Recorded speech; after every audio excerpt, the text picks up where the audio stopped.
guys.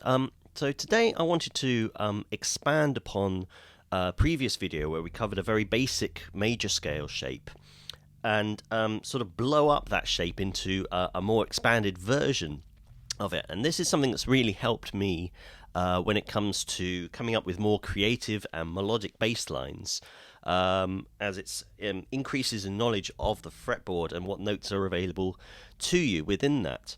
So remember from the previous video, the basic bassline, basic major scale shape that we used on the bass was this.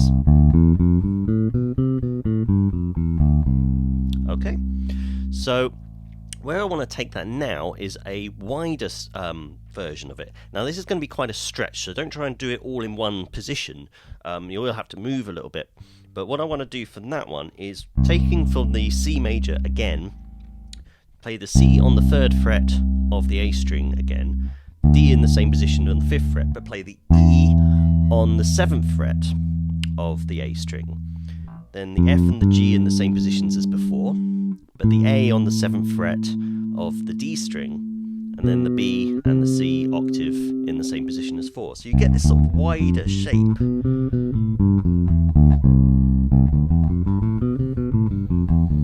And that is quite a stretch, but you kind of get used to a sort of rolling motion to get up that.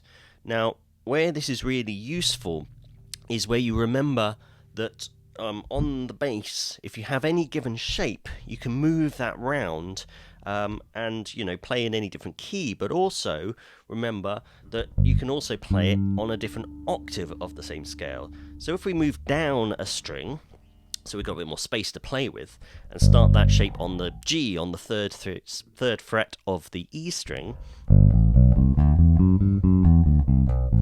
same shape again, but then remember where we hit at the top there is an octave G, it's the same note again.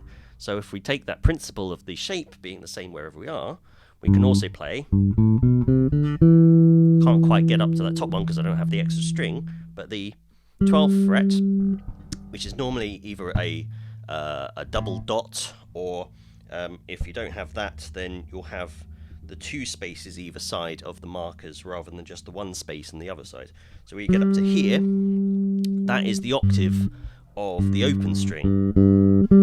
So you know on the G string that's going to be a G. So for that given shape, starting on the 5th fret of the D string, I've got that. So what I've nearly got there, putting the 2 together, is a 2-octave stretch major scale. And that's really sort of expanding out where I'm seeing that major scale on the neck. Now, where it gets really interesting is where you start finding those notes in different places on the neck. Now, it's a little bit more tricky, and especially in this sort of grey area in the middle of the neck, it takes a little while to get to know it. Where you get past the 12th fret, and remember that shapes stay the same, the 12th fret marks the octave of the open strings. So, all these notes are the same, but an octave up of the open string. So beyond that point, all the notes start repeating again. So, but it's this grey area here that you need to start sort of thinking about. But, you know, you start getting used to that over time. And what you can start doing when you use that expanded shape is filling in the blanks in between that. So with a bit of sliding, you start getting that 2-octave stretch even smoother.